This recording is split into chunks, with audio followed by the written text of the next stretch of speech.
تو جب امامت کی دلیلیں جناب ابو بصیر دے چکے تو اس نے کہا اچھا یہ بتاؤ کہ اگر جن کو تم امام مانتے ہو میں بھی مان لوں تو فائدہ کیا ہے؟ تو ابو بصیر نے کہا سنو، ان کو امام ماننا تمہارا کام، تمہیں جنت پہنچانا میرا کام۔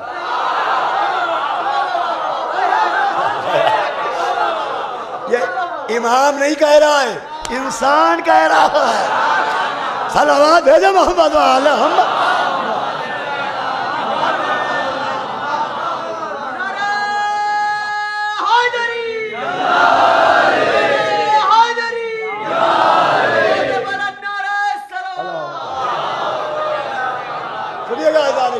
ماشاءاللہ تمہیدی گفتگوئی میں آپ اتنا متوجہ ہو گئے، انشاءاللہ جناب سیدہ کا کرم رہا تو کل سے باقاعدہ عرض کرنا ہے، بہت اہم موضوع ہے۔ نوجوان انشاءاللہ بی بی کے صدقے میں کوئی تبرک فضائل اہل بیت لے کے جائیں گے یہاں سے۔ ابو بصیر نے کہا کہ ان کو امام ماننا تمہارا کام، تمہیں جنت پہنچانا میرا کام۔ اب یہ بحث ہو چکی، انہوں نے اماموں کو مانا جن سے بحث تھی، اور مہینہ ڈیڑھ مہینہ گزرا تھا کہ ابو بصیر کے پاس ایک شخص آیا اور کہا کہ فلاں شخص تجھے بلا رہا ہے، وہ دنیا سے جانے والا ہے، وہی شامی جس نے اقرار امامت کیا تھا۔ یہ پہنچے تو دیکھا عالم نزا تھا، تو اس نے کہا ابو بصیر تم گواہ رہے نا کہ میں اسی عقیدے پہ جا رہا ہوں جو تم سے مجھے ملا ہے، تمہیں اپنا وعدہ یاد ہے؟ ابو بصیر مسکرائے کہ جاؤ، مبارک ہو زیارت جناب امیر۔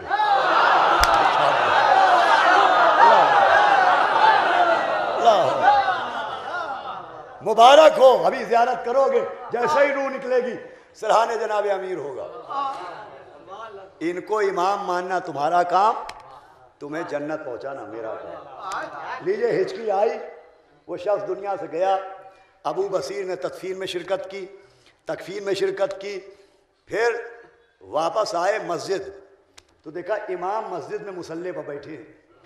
ابو بصیر نے امام کو سلام کیا، ابو بصیر نے امام کو سلام کیا، امام نے مسکرا کے جواب دیا، وہ کہا ابو بصیر پریشان نہ ہونا، وعدہ تم نے کیا تھا پورا ہم نے کر۔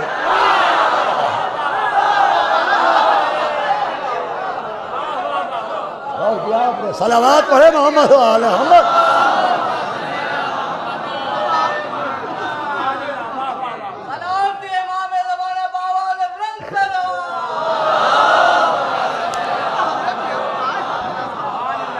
ایک انسان نے ایک انسان سے وعدہ کیا کہ میں تمہیں جنت پہنچاؤں گا، اور امام نے اپنے چاہنے والے انسان کا وعدہ پورا کیا۔ وہ انسان کا وعدہ تھا، امام کا وعدہ یہ ہے کہ من بقا علی الحسین وبکا و تباکا وجبت لہ الجنہ، جو روئے میرے جد مظلوم یا رلائے یا رونے والے جیسی صورت بنائے اس پر جنت وعدہ۔ یہ ہے امام کا وعدہ، من بقا علی الحسین، جو بھی روئے حسین، جو بھی روئے، من بقا علی الحسین۔ ارے جو انسان کے وعدے کا اتنا بھرم رکھتا ہے، خود اس کا وعدہ کتنا ہے؟ جو رو یا رلائے یا رونے والے جیسی صورت بنا اس پر جنت واجب ہے۔ کیا مظلومی ہے مولا حسین کی، دنیا آنسو کو نہ دیکھے کہ اس آنسو سے جنت کیسے مل جائے گی۔ سوچئے کیسا مظلوم رہا ہوگا کہ جس پر رونے میں ایک آنسو کا ماشاءاللہ۔ آپ بھی اچھے رہیں، جناب عباس کے علم کا سایہ آپ کے سروں پر باقی رہے۔ 10 دن خوب روئے آپ، دل کھول کے روئے، اور پھر اتنی بڑی تعداد میں یہ مجمع آ گیا آج پہلی مجلس۔ اس کا مطلب رونے سے آپ کا دل بھرا نہیں ہے، نہیں بھرا، جبکہ آپ نے مصائب سنے ہیں، آپ نے دیکھا نہیں کہ عباس کے بازو کٹے کیسے، آپ نے دیکھا نہیں کہ کیا حال ہوا تھا جب 57 برس کے باپ نے 18 برس کے سینے سے نیزہ نکالا، جسے کہا جاتا ہے بوڑھا باپ ضعیف باپ۔ مولا حسین سن کے اعتبار سے ضعیف نہیں تھے، 57 برس کا آدمی ضعیف نہیں کہلاتا۔ عرب میں 60 برس تک کا آدمی ضعیف نہیں مانا جاتا ہے. مولا حسین تو 57 برس ہے. پھر یہ ضعیف کیوں کہا جاتا ہے؟ آپ نے کبھی غور کیا ہے؟ 57 برس کا آدمی ضعیف تھوڑی ہوتا ہے. 60 کے بعد یہ ضعیفی شروع ہوتی ہے. 57 برس کا آدمی بوڑھا نہیں مانا جاتا. لیکن مرثیوں میں بوڑھا باپ، ضعیف باپ، سن کی وجہ سے ضعیف نہیں تھے، مصیبتوں کی وجہ سے ضعیف. راوی کہتا ہے میں نے صبح دیکھا تھا حسین کو تو آپ 57 برس کے لگ رہے تھے، مگر جب جوان بیٹے کے لاشے پر پہنچے تب کمر کو پکڑے، یا اخی عباس اللہ کا سراباری اللہ. آوازیں بلند ہونے لگی. اور یہی طریقہ گریہ ہے. اور اس زمانے میں تو اور رونا چاہیے، اس لیے کہ 10 محرم مصائب کے ختم ہونے کا دن نہیں ہے. 10 محرم تو مصیبتوں کے شروع ہونے کا دن ہے. یہ زمانہ تو وہ ہے کہ 12 گلے 1 رسی. آج شب جمعہ بھی ہے عزیزوں. میں آپ زیارت کر کے آئے ہوں گے جناب عباس کے درگاہ کی، 7ویں امام کے روضے کی شبی کی. اللہ آپ کو اصل زیارت نصیب فرمائے. کربلا معلیٰ جائیں. خدا قسم کلیجہ پھٹ جاتا ہے. کربلا کا معجزہ کیا ہے؟ عجیب معجزہ یہ کہ وہاں جا کے زندہ واپس آ گئے. یہی ایک معجزہ ہے. مولا حسین نے اس بار تو بڑا کرم عطا فرمایا کہ جناب عباس کی اصل قبر سے چند قدم دوری پر مجلس پڑھنا نصیب فرمایا. کیا کیفیت ہوتی ہے وہاں کربلا. آج شب جمعہ ہے. میں پڑھ چکا ہوں لیکن لوگ فرمائش کرتے ہیں. ایک زائر ہر سال کربلا جاتے تھے اور یہ دعا مانگتے تھے کہ اے کاش میں یہیں مر جاؤں اور مجھے یہیں کہیں قبر مل جائے. لیکن ہر بار زندہ چلے آتے تھے. ایک بار انہوں نے طے کیا کہ اس سال میں واپس نہیں آؤں گا، میں یہیں رہ جاؤں گا. لیجئے وہ کربلا میں رک گئے اور 17 سال کربلا معلیٰ میں رہے. یہی شب جمعہ تھی. مولا حسین کا حرم تھا. ایک بزرگ نے کاندھے پر ہاتھ رکھا، کہا تم ہندوستان سے آئے ہو؟ کہا جی حضور. کہا آج شب جمعہ ہے، میرا ایک کام کر دو گے؟ کہا کیا کام ہے؟ کہا یہ روضے کے تھوڑی دور پر جو ایک قبرستان ہے یہاں چلے جاؤ، رات بھر دیکھو، جو نظر آئے کل یہاں ملنا، ہمیں بتانا. یہ گئے. شب جمعہ گزر رہی تھی. نماز شب سے پہلے انہوں نے دیکھا کہ بہت سی میتیں آئیں، جنازے آئے اور قبریں کھودی گئیں. جنازے قبروں میں رکھ دیے گئے. پوری رات یہی منظر دیکھتے رہے کہ جنازے آتے جا رہے ہیں، قبروں میں دفنائے جا رہے ہیں. نماز فجر کے لیے مولا حسین کے حرم میں آئے. وہ بزرگ ملے. انہوں نے پوچھا تو نے کیا دیکھا؟ کہا حضور میں نے دیکھا ساری رات قبریں بنتی رہیں، جنازے آتے رہے. انہوں نے کہا تجھے معلوم ہے یہ جنازے کس کے تھے؟ کہا نہیں یہ تو نہیں پتا. کہا یہ ان کے جنازے تھے جن کے دلوں میں تیری طرح حسرت ہے کہ کاش ہم کربلا میں دفن ہو جانا ہوگا، جہاں زہرا کا بھرا کر اجڑا، جہاں فاطمہ نے اپنے بال کھولے، جہاں سیدہ کی بستی اجڑ گئی، وہاں ایک قبر کی جگہ مل جائے. کہا یہ وہ لوگ ہیں جو اپنے اپنے وطن میں مرے ہیں. یہ کوئی یہاں مرا نہیں ہے.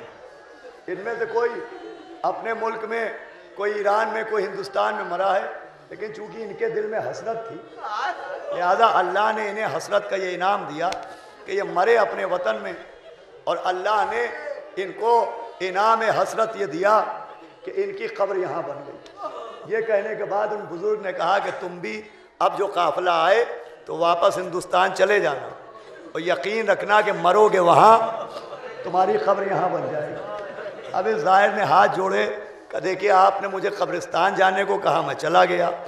آپ نے جو خدمت کہی وہ میں نے کر دی. اب آپ مجھ سے واپس جانے کو کیوں کہہ رہے ہیں؟ کہا اس لیے کہہ رہا ہوں کہ اب تیرے وطن میں تیری بیٹی جوان ہو گئی ہے. اللہ تیری بیٹی جوان ہو گئی ہے اور تیری بیٹی رو رو کے مجھ سے کہتی ہے اے حسین آپ کو آپ کی بیٹی کا واسطہ میرے بابا کو واپس بھیج دیجئے، میرے بابا کو واپس بھیج دیجئے. اللہ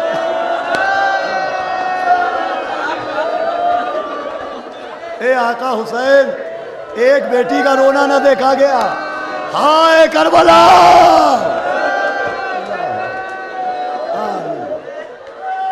مجھے ذکر جناب سکینہ کا کرنا تھا اس لیے میں یہاں لے کے آیا.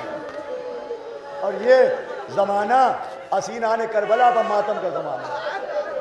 یہ تو ہمارے دستور ہیں, ہماری مجبوریاں ہیں کہ 10 محرم کو شام غریبہ گزرنے کے بعد 11 کو ہمارے پیروں میں نالین آ جاتی ہے, ہمارے سروں پر ٹوپیاں آ جاتی ہیں. عزیزو اگر سوچئے تو خدا کی قسم نالین پہننا حرام نظر آنے لگے. لیکن وہ زمانہ تھا کہ سید سجاد کے پیر اور آبلے 12 گلے ایک رسی میں بندھے ہوئے, اور بیویاں 12 گلے ایک رسی میں تھے, اور بیویاں ایسے چل رہی تھیں جیسے عالم رکوع میں چلا جائے. کسی نے پوچھا کہ یہ بیویاں عالم رکوع میں کیوں تھیں؟ تو کہا رسی ایک تھی, گلے 12 تھے. اگر بیویاں سیدھی ہو جاتی تو سکینہ کے گلے کی رسی. اللہ اکبر, اللہ اکبر, اللہ اکبر. لیکن میں کوشش کرتا ہوں کہ شہادتیں بہت کم پڑھوں, مصائب جو کتابوں میں ہیں وہ بہت کم پڑھوں, اس لیے کہ وہ تو رونے کے لیے نہیں ہوتے, وہ مر جانے کے لیے ہوتے ہیں. رونے کے لیے تو یہی بہت ہوتا ہے کہ فاطمہ پرسہ لینے آتی ہیں. اللہ ماشاءاللہ, آواز بلند. دستور دنیا یہ ہے کہ جس کے گھر میں موت ہو جائے لوگ پرسہ دینے جاتے, کوئی پرسہ لینے نہیں آتا. 1400 برس سے ایک بی بی ٹوٹی پسلیاں پکڑے, ارے میرا حسین, ارے میرا عباس, ارے میری زینب. پرسہ لینے با 5 منٹ مجلس تمام.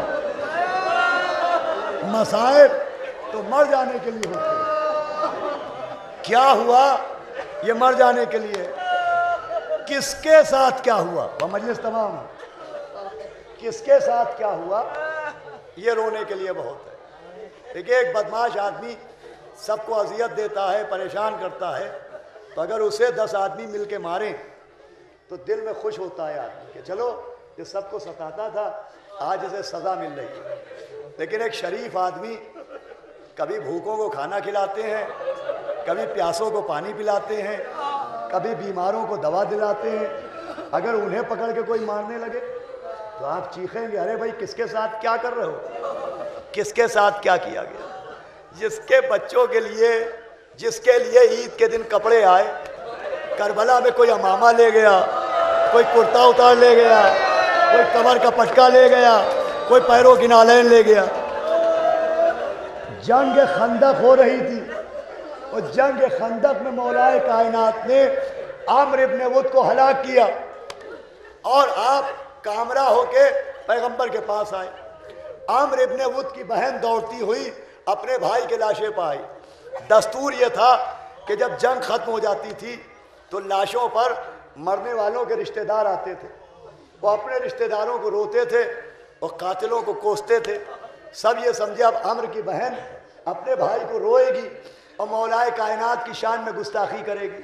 لیکن ساری آنکھوں نے عجب منظر دیکھا کہ عمر ابن ود کی بہن نے بھائی کا لاشا دیکھا اور کہا میں بہت روتی تجھے, لیکن میرے دل کو سکون ملا, کم سے کم تجھے کسی شریف نے مارا ہے, اس لیے کہ تیری انگوٹھی نہیں اتاری. اللہ اکبر, تیری زرہ نہیں اتاری, تیرا کرتا نہیں اتارا. ارے کس کے ساتھ کیا کیا گیا؟ عزاداروں رونے کو بہت ہے, کس کے ساتھ کیا کیا گیا؟ آوازیں بلند ہے. 1 منٹ مجلس تمام. جناب سکینہ 2 سال کی تھی اور مدینہ تھا. جناب سکینہ مدینے میں 2 سال کی تھی. مولا حسین گود میں لیے بنی ہاشم کے محلے میں لے کے نکلے. اتنے میں کانوں کی بالیاں بیچنے والا آیا. مولا حسین نے کہا ذرا 2 بالیاں میری بیٹی کے لیے دے دے. مدینے میں اپنے ہاتھ سے اپنی بیٹی کے کانوں میں بالیاں پہنائیں. یہ مدینہ تھا جہاں مولا حسین نے بالیاں پہنائیں. وہ کربلا ہے جہاں کانوں کی لبوں سے خون جاری ہو گیا۔ مولا حسین نے اپنے ہاتھ سے بالیاں پہنائیں، وہ بالیاں بیچنے والا جانے لگا تو مولا حسین نے کہا سنو تمہارے پاس 2 بندے اور ہیں؟ اس نے کہا ہاں ہیں۔ کہ وہ بھی ہمارے ہاتھ بیچو گے؟ کہا آقا بسم اللہ۔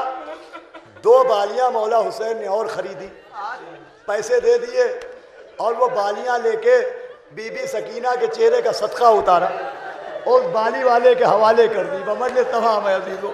اس نے کہا آقا یہ لے کے واپس کیوں کر دی؟